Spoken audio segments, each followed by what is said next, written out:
dostlar, burada size manzara göstereceğim. Şu manzaraya bakın. Ne geçen manzarada. Dur izleyeceğiz. Damın üstündeyiz dostlar. Anahtar.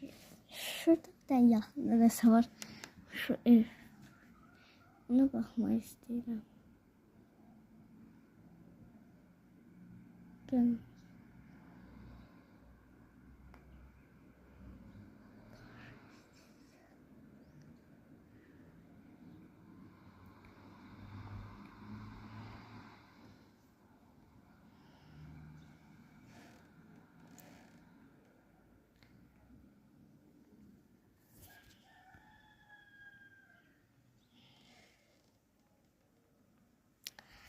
Neyse gözlüğün dostlar.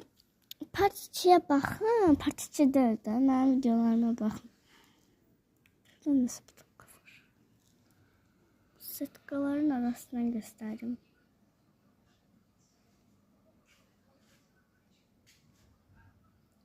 Diğer bir söz umarımdır.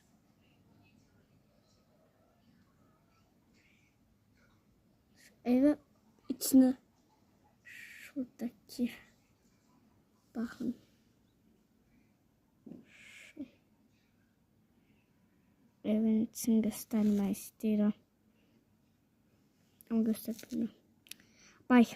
Ben video çekmeyeyim. Daha çok like atarsan daha çok abone ol. O 33'te kalmıştım. Daha da çok like plaket kazandım. Neyse bir aydır o videolarla uğraşıyorum. Burada taze videoları yayınlıyorum. Bakın ha. Öldürürüm sizi.